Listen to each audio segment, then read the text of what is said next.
기쁘고 행복한 안식일입니다. 참 말씀을 앞에서 대언할 때마다 떨리고 참 무슨 말을 해야 될지 암담할 때가 많은데 오늘 또 다행히 목사님께서 특장을 해주셔서 좀 마음이 차분해진 것 같습니다. 감사합니다, 목사님. 제가 이번에 말씀을 무엇으로 우리 은혜를 나눌까 하다가 말씀을 볼 때마다 느끼는 거지만 제 마음에 참 버리고 싶고 참 없었으면 좋은 것들이 참 많이 있다는 것을 새삼 또 느끼게 되더라고요. 그 중에서도 말씀을 쭉 보는데 스데반이 제 마음에 와닿았습니다. 오늘의 주제는 성령과 지혜가 충만한 사람이 되자였는 제목으로 말씀을 나누겠습니다. 스데반은 초대교회의 사도가 아니었습니다. 그리고 집사였습니다. 초대교회가 집사라고 하는 사람은 세우게 된 배경은 사도행전 6장에 나와 있습니다. 그때의 제자의 수가 더 많아졌는데 헬라파 유대인들이 자기 과부들이 그 매일의 구제에 빠짐으로 히브리파 사람들을 원망할 때 12사도가 모든 제자들을 불러 이르되 우리가 하나님의 말씀을 제쳐놓고 공계를 입삼는 것이 마땅치 아니하니 형제들아 너희 가운데서 성령과 지혜가 충만하여 칭찬 듣는 사람 7을 택하라. 우리가 이 일을 저희에게 맡기고 우리는 기도하는 것과 말씀을 전하는 것을 전무하리라 하니. 이 7 집사를 세우는데 7 집사는 구제하고 재정을 출납하고 이런 일들을 하게 했다는 것입니다. 저는 이 말씀을 보면서 집사로 있을 때는 몰랐는데 장로라는 이 직분을 맡고 나니까 제일 중요한 게 교회가 단합되고 큰 소리가 나지 않고 하나님의 음성이 나는 교회, 모든 성도가 하나 되는 교회, 그런 교회가 되었으면 얼마나 좋을까 하는 생각을 많이 했었습니다.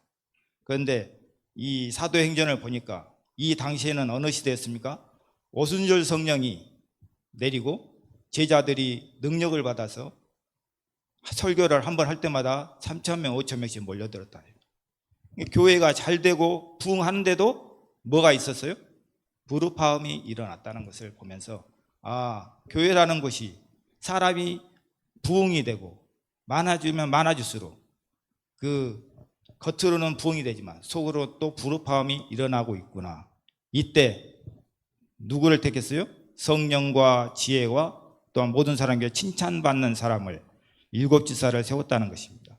그리고 온 무리가 이 말을 기뻐하여 믿음과 성령이 충만한 사람 스데반과 또 빌립과 브로고로와 니가노르와 안디옥 사람들 니굴라를 택하여 이렇게 7명을 세웠습니다. 성경에 보면 7 집사를 택할 때 기준은 무엇입니까?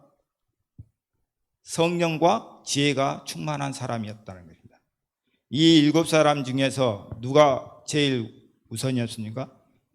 5절에 보면 믿음과 성령이 충만한 사람이었다고 얘기합니다. 여기 7 집사를 선택할 때의 그 기준은 성령과 지혜가 충만하고 믿음이 충만하고 칭찬 듣는 사람이었음을 우리는 알 수 있습니다. 그 중에서도 이 스데반 집사는 가장 먼저 7명 가운데 첫 번째로 등장합니다. 그 유대인 앞에서 설교를 하는데요, 7명 중에서 가장 으뜸이었음을 우리는 알게 됩니다. 스데반이 헬라어에 능숙했기 때문에 사도행전에 보니까 그 헬라파, 부르파음을 일으켰던 그 헬라파를 담당했다고 합니다. 헬라어가 능숙해가지고 그 자기들은 구제에 빠졌다고 불평했던 그 헬라파 사람들을 스데반이 담당을 했다고 합니다. 그런데 그 헬라 사람들은 원래 유대인 본 백성이 아니기 때문에 그 유대의 종교, 이스라엘 백성의 종교에 대해서 상당히 거부감을 일으켰다 그래요. 근데 이 헬라파들이 하나님을 받아들인 것은 이 제자들이, 사도들이 열심히 봉사하고 활동을 통해서 그들의 마음을 돌아서서 겨우겨우 그리스도인이 됐는데, 그 옛날 말에 무슨 뭐 작은 세비장국에 속상한다는 말이 있던 것처럼 그 구제에서 약간 흐트러지니까 사단이 그 사람들을 이용해서 교회에 분란을 일으켰다는 것입니다. 그런데 이 엄청난 부흥 속에서 시험이 있을 때 지혜와 성령이 충만한 사람을 택해서 이 다툼을 소리를 줄이고 또 교회가 부흥할 수 있는 길을 속히 마련했다는 것입니다. 그러나 이 초대교회는 성령이 임해서 충만하고 교회가 잘 되고 있을 때 이 믿음이 흔들리고 교회가 시끄러워지기 전에 이 사도들이 지혜를 내서 이런 제안을 했을 때 모든 사람들이 합심해서 이 대안을 받아들였다는 것입니다. 사도행전 6장 8절에 보면 스데반은 은혜와 권능이 충만하여 큰 기사와 표적을 인간에게 행하니, 9절에 보면 리디아, 구레네야, 알렉산드리아, 이늘 길리기아와 아시아에서 온 사람들에게 여러 해당에서 그들을 말씀을 가르치고 말씀과 함께 변론을 할 때 스데반의 지혜와 성령의 충만함을 저희가 능히 감당치 못하였다 그랬습니다. 그러면서 해당에서 변론을 할 때 각국의 대표자들이 백성과 그들 서기관들을 충동하여 스데반을 잡아다가 그들 앞에 세우고 온갖 그 거짓과 모함으로 스데반을 공격을 합니다. 그런데 스데반의 모습을 6장 15절에서 이렇게 표현하고 있습니다. 공회 앞에 앉은 사람 이 스데반은 주목하여 보니 그 얼굴이 천사의 얼굴과 같더라. 저는 이 말씀을 보면서 참 얼마나 마음이 뜨겁고 이 스데반과 같이 되지 못한 제 자신을 보게 됐습니다. 스데반이 어땠다고요? 하나님의 말씀을 전하는데 말씀 전하는 그대로 표현한 것이 아니라 온갖 이중적인 말과 거짓으로 스데반을 공격했는데 스데반이 그 공격을 받고 그들에게 어떤 얼굴을 대했다고요? 천사의 얼굴을 대했다고. 저는 이 말씀을 보면서 누군가가 제 귀에 조금만 거슬린 소리를 들어도 표정이 굳어지고 성급한 말로 상대방의 마음에 상처를 주는 일이 얼마나 많은지, 저 스데반처럼 비난의 말과 거짓말을 공격을 받을 때 천사의 얼굴과 천사의 말과 천사의 얼굴로 대했으면 얼마나 좋을까? 제가 그렇게 됐으면 얼마나 좋을까요? 하나님 앞에 기도를 했습니다. 스데반은 유대인들에게서 설교를 했습니다. 그런데 설교를 듣고 그들이 반응의 기록이 7장에 나옵니다. 그 마음에 찔렸다고 합니다. 여러분, 설교를 듣고 마음에 찔렸다는 것은 설교를 들었다는 것입니까? 안 들었다는 것입니까? 설교를 들었다는 것입니다. 들었지만 그 말씀을 자기의 마음에 새겨지지 않고 그 은혜를 받았다는 말은 곧 자기가 그 말씀에 자기를 돌아봤다는 증거인데, 이 유대인들은 설교를 듣고 뭐 했어요? 그 찔림을 받고 오히려 그 마음을 완악하고 그 설교의 마음에 반응할 때 어떻게 반응했어요? 이를 갈고 또 귀를 막고 소리를 질렀다는 것입니다. 그 외의 것들도 또 있지만 설교를 듣고 두 가지 반응이 나온다고 합니다. 설교 첫 번째 들으면 뭐냐면, 첫째는 회개입니다. 회개. 하나님의 말씀을 보고 들으면 내 죄를 보이게 되고 또 그래서 회개하는 것입니다. 그래서 회개할 때에 회개의 기도, 용서를 구하는 기도가 나온 것입니다. 제가 느끼는 것이 많이 있지만 말씀을 보고 누군가가 서운하게 하고 내 마음이 아프게 할 때 말씀을 보면 다 상대방이 말씀 보기 전에 상대방이 다 잘못한 것 같고 나는 아무 잘못이 없는 것 같지만 말씀을 떠드는 순간 뭐가 보일까요? 내 잘못이 보이고, 그런 것처럼 말씀을 듣고 보는 삶의 첫 번째 반응은 회개라는 것입니다. 그리고 두 번째 반응은 감사입니다. 하나님의 말씀을 들어보니까 하나님께서 나를 위해서 베푸신 은혜가 너무나 감사해서 주님을 위해 무엇을 해야 할까요? 하고 묻는 기도를 한다는 것입니다. 그러면 내가 믿을 것은 오직 하나님 은혜뿐이라는 것을 깨닫게 되고, 내가 지금까지 하나님의 은혜 가운데 살아왔음을 알게 되고, 나는 앞으로도 하나님의 은혜를 바라보며 하나님의 은혜로 살아가야 되겠다는 마음의 결단을 한다는 것입니다.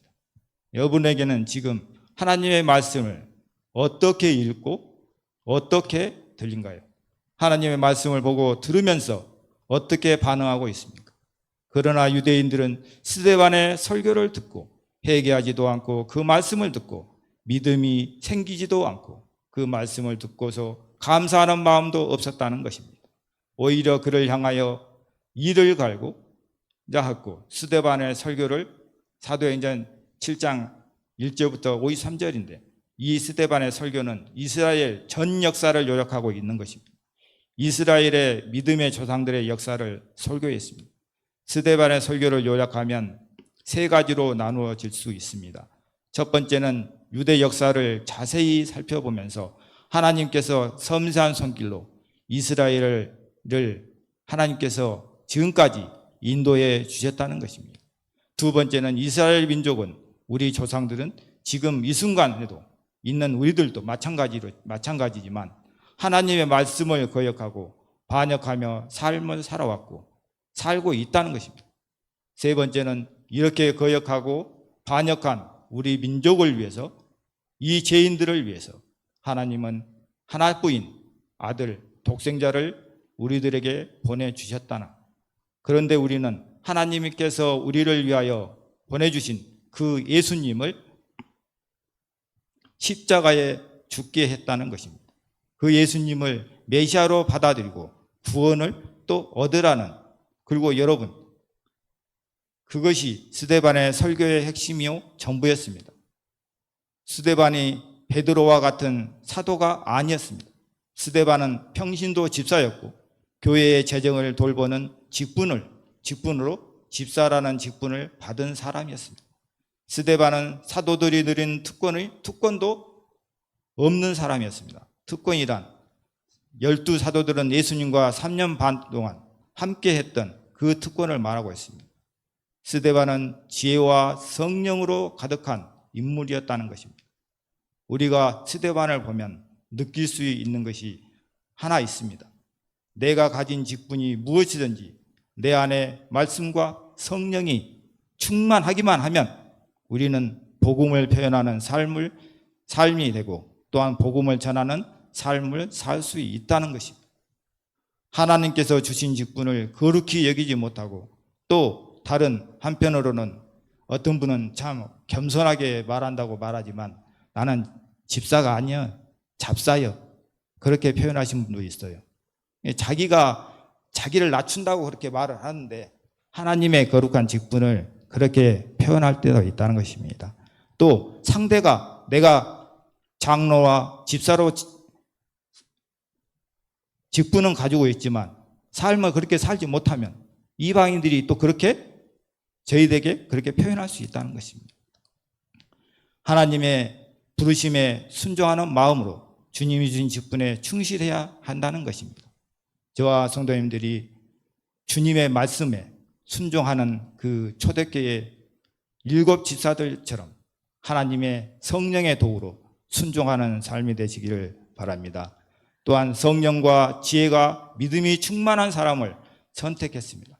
교회를 돌보고 살피는 직분이 얼마나 중요하면 아무나 뽑지 않고 성령과 지혜와 믿음이 충만한 사람이 기준이 되었을까요? 여러분, 스데반의 설교들은 유대인들을 분노하게 했습니다. 54절에 이를 갈았다고 기록하고 있습니다. 57절에는 큰 소리를 지르면서 길을 막았다고 했습니다. 58절에는 스데반에게 달려들어서 그를 잡아 성 밖으로 끌고 가서 돌로 쳐 죽였다고 기록하고 있습니다. 이때 스데반은 어떤 모습이었나요? 여러분과 제가 그런 장소에 있어서 사람들에게 둘러싸였다고 생각한다면 여러분과 저는 어떤 말을 할 것이고 어떤 표정으로, 행동으로 그들에게 보여줬을까요? 성경은 다시 한번 그가 성령 충만했다고 우리들에게 말하면서 이렇게 기록하고 있습니다. 7장 55절에 스데반이 성령이 충만하여 하늘을 우러러 주목하여 하나님의 영광과 및 예수께서 하나님 우편에 서신 것을 보고 스데반은 성령에 충만했다고 말합니다. 오늘 우리는 이 말씀을 보고 들으면서 성령 충만한다는 것은 과연 어떤 것인가 하는 것을 알 수 있습니다. 스데반은 성령 충만해서 하늘을 우러러 주목했다고 합니다. 스데반은 성령이 충만해서 하나님의 영광과 예수께서 하나님 우편에 서신 것을 보았다고 말합니다. 여러분, 말씀과 성령 충만하면 어떻게 된다고요? 성령 충만한 사람의 눈에는 무엇이 보일까요? 하늘을 보는 것입니다. 하나님의 영광과 예수님을 보는 것입니다. 예수님께서 하나님 보좌에 우편에 앉아 계신 것을 보는 것입니다. 성령 충만한 사람은 주위의 환경과 사람들의 능력을 바라보는 것이 아니라 하늘의 능력에 주님이 하나님이심을 바라보는 것입니다. 지금 스데반의 주위에 있는 사람들은 어떤 사람인가요? 길을 막고 분노하면서 마귀의 분노가 머리끝까지 올라서 손에는 돌을 들고 당장이라도 스데반을 향하여 돌을 던질 것 같은 상황 가운데서 스데반의 입에서는 어떤 말이 나올까요? 가운데서 스데반은 입에서 하나님을 바라보는 평안한 사람의 눈으로 그것을 바라보았다는 것입니다. 한 사람의 비참한 짐승처럼 달달달 떨고 있는 주위에 있는 자기 편은 하나라도 없는 한 줄기 희망도 보이지 않지만 오늘 말씀에는 성령 충만한 스데반의 눈에는 땅의 것은 안 보였고 하나님의 영광이 보였고 예수님이 보였고 하나님의 보좌가 보였다고 우리에게 말씀하고 있습니다. 하나님께서는 사랑하시는 성도 여러분, 지금 여러분의 눈에는 무엇을 보이고 있나요? 저와 여러분이 성령과 말씀이 충만해서 오늘 이 본문처럼 하늘의 것이 보이고 하늘의 소리가 들릴 수 있게 되기를 축복합니다. 오직 하나님만이 보이고 오직 예수님만이 보이고 오직 예수님이 하나님 보좌의 우편에 서신 것을 볼 수 있는 우리가 되기를 원합니다. 우리가 그렇게 안 되고 사람의 소리만 들리고 사람들의 잘못 행동만 보인다면 하나님께 개인적으로 기도해야 한다는 것입니다. 하나님의 사람들은 잘못된 점만 보이고 약점만 보는 것이 아니라 진정한 성령의 눈을 가진 사람은 상대의 장점을 볼 수 있다는 것입니다. 그리고 하나님의 영광을 볼 수 있게 해주라고 하나님께 기도해야 한다는 것입니다. 스데반은 돌에 말아 죽는데요. 그러나 그 순간에도까지도 우리와 전혀 다른 모습을 하고 있습니다.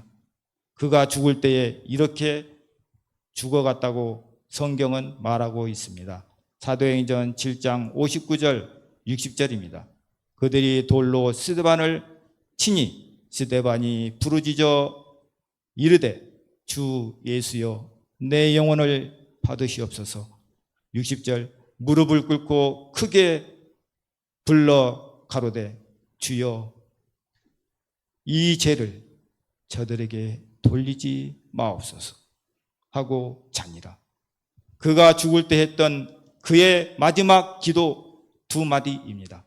내 영혼을 받아 주시옵소서. 이 죄를 저들에게 돌리지 마시옵소서. 여러분, 이 기도의 말씀은 우리가 많이 들었던 장면이 아닌가요? 십자가 위에서 하셨던 그 기도, 누가복음 23장 34절에 예수께서 가라사대 아버지여 저희를 사하여 주옵소서 자기의 하는 것을 알지 못함이이다 하더라. 46절에 예수께서 큰 소리로 불러 가라사대 아버지여 내 영혼을 아버지 손에 부탁하나이다 하고 이 말씀을 하신 후에 운명하시다. 똑같은 기도입니다. 하나님 아버지 내 영혼을 받아주십시오. 이 죄를 나를 괴롭히고 십자가에 못 박는 이 사람들에게 돌리지 말아주시고 용서하여 주시옵소서 하고 기도하셨고 스데반도 동일한 기도를 한 것입니다.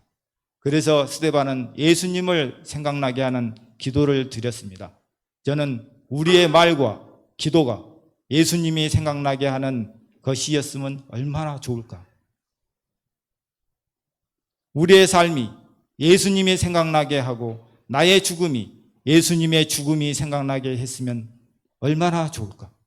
내 삶과 행동이 예수님을 전하는 방법, 또 하나님이 그 방법은 예수님만 바라보는 것이라고 말씀하고 있습니다. 히브리서 보면 12장 2절에 믿음의 주요 또 온전케 하신 이인 예수를 바라보자. 저는 그 앞에 있는 즐거움을 위하여 십자가를 참으사 부끄러움을 개의치 아니하시더니 하나님 보좌 우편에 앉으셨느니라. 믿음의 주요 나를 온전케 하신 이인 예수님을 바라보자는 것입니다. 스데반은 평소의 삶이 예수님을 바라보고 예수님처럼 살았기에 죽는 순간에도 예수님의 영광을 표현할 수 있었던 것입니다. 여러분, 이것은 기억해야 합니다. 나의 삶의 마지막 모습은 나의 삶의 결정체라는 것이죠. 내가 어떻게 살아왔느냐가 나의 죽음을 결정하는 것입니다. 우리는 장례식장에 가면 영정사진을 보게 됩니다. 영정사진을 보면 그 고인의 얼굴을 잠시 보면서 저도 생각 많이 하는데 그 얼굴을 볼 때 참 서운하다는 감정과 그분의 지나온 생애가 딱 떠오르더라고요. 그와 마찬가지로 우리가 어느 분이 돌아가셨을 때 어떻게 생각하느냐, 어떤 기억을 남기느냐, 이것은 평소의 삶이라는 것입니다. 제가 얼마 전에 손님 중에 자기 친정어머니가 90인데 치매가 와서 참 힘들다는 거예요. 치매가 오면 어떤 행동을 하십니까? 우리 엄마가 젊었을 때 뭘 감자 하나만 쪄도 옆집에 나눠주지 않고는 당신이 입으로 넣은 적이 없다는 거예요. 근데 그것이 평소의 삶이 돼가지고 치매가 왔는데 뭔 돈만 주면은 그 돈을 가지고 사가지고 동네 사람을 다 돌리고 다닌다. 그리고 가게 가서 돈이 없으면 애상으로 사사도 그 자기 자녀들 이름 걸어놓고 사다가 다 돌린다. 다른 피해는 절대 안 준다는 것이. 다른 것은 다 알아먹는데 그 남을 주고자 하는 그 행동이 치매가 왔는데 더 심해졌다.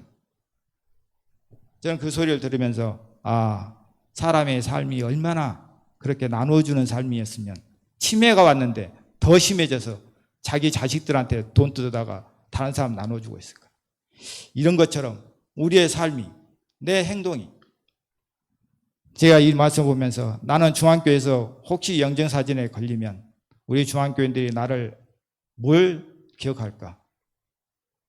저는 지금도 집사님으로 계셨다가 돌아가셨던 우리 신한봉 집사님이 가끔 생각이 나요. 신한봉 집사님이 하셨던 말씀 중에 지금도 생각나는 게 뭐냐면, 당신 집에 감나무가 있는데 어떤 사람이 감나무를 올라가서 감을 따더라는 것입니다. 어디 갔다 오는데 빈집에 줄 알고 옆집에서 감나무를 올라가서 감을 따는 거예요. 그걸 보고 그 집사님이 내리면 그 사람이 민망할까 봐서 그 감을 다 따가고 그 사람이 갈 때까지 차에 숨어 있었다는 그 집사님의 말씀. 진정 예수님을 알고 예수님을 마음속에 담은 사람은 그런 삶이 아닐까요? 내 것을 훔쳐가는데 도둑이 나를 보면 민망할까 봐서 다 따고 갈 때까지 참았다는 그 말씀. 우리의 삶이, 내 삶의 작은 행동들이 예수님을 표현하고 예수님의 향기가 되었으면 좋았겠습니다. 스데반이 어떻게 이러한 삶을 살 수 있을까요? 사도행전 97페이지에 보면 이렇게 기록되어 있습니다. 스데반은 성령의 능력으로 말했을 뿐만 아니라 예언을 연구하고 율법의 모든 내용을 다 알고 있음이 분명했다. 그는 자기가 주장하는 진리를 힘있게 옹호하고 그의 적수들을 완전히 패배시킬 수 있었다. 그러므로 너희는 변명할 것을 미리 연구치 않기로 결심하라. 내가 너희의 모든 대적을 능히 대항하거나 변박할 수 없는 구제와 지혜를 너에게 주리라. 누가복음 21장 14절 15절의 약속이 스데반에게 성취되었다. 스데반이 어떤 사람이었어요? 애언과 율법의 말씀이 그의 마음에 충만했다는 것입니다. 스데반은 자신에게 억측과 거짓과 온갖 모함의 말을 들었을 때도 천사의 얼굴로 그들을 부끄럽게 했다는 것입니다. 마음의 찔림을 받고 귀를 막고 소리를 지르는 무리들에게 흔들리지 않고 담대히 온유한 음성으로 자신을 치는 자들에게 원망하는 소리가 아닌 용서를 구하는 기도를 하는 스데반의 삶에는 성령과 애언의 말씀이 영구했고 하나님의 율법이, 말씀이, 내용들이 그의 마음을 가득 채웠다는 것입니다. 예수께서 이 땅에 33년을 계실 때도 요한복음 1장 14절에 분명히 말씀하고 계십니다. 말씀이 육신이 되어 우리 가운데 거하심에 우리가 그의 영광을 보니 아버지의 독생자의 영광이요 은혜와 진리가 충만하더라. 예수께서도 이 땅에 계실 때에 사단의 마귀의 시험과 온갖 핍박, 조롱을 당하시면서도 하늘의 생명의 말씀으로만 대답하셨습니다. 마태복음 12장 17절 20절에 보면 그는 다투지 아니하며 들리지도 아니하며 또 아무 길에서도 그 목소리로 듣지 못하게 하리라. 20절에 보면 상한 갈대를 꺾지 아니하며 꺼져가는 심지를 끄지 아니하기를 심판하여 이길 때까지 하리니. 잠언 16장 32절에 노하기를 더디하는 자는 용사보다 낫고 자기의 마음을 다스리는 자는 성을 빼앗는 자보다 나으니라. 제가 요즘 들어 자주 속으로 되새기며 또 되새기고 있는 말씀인데요. 야고보서 1장 19절로 20절을 보면 내 사랑하는 형제들아 너희가 알거니와 사람마다 듣기는 속히 하고 말하기는 더디하라며 성내기도 더디하라. 20절 사람이 성내는 것은 하나님의 의를 이루지 못함이라. 듣기는 속히 하고 말하기는 뭐하라고요? 더디하라. 내가 나쁜 말이 확 들렸을 때 바로 나오면 육의 소리뿐이 안 나온다. 그러나 말을 더디하면 한 박자 쉬고 하면 이 말을 했을 때 상대방이 얼마나 아플까 하면 참게 된다는 것입니다. 성을 먼저 내고 후회할 일이 많습니까? 성을 안 내서 후회할 일이 많습니까? 성을 안 내고 후회할 일이 없다는 것입니다.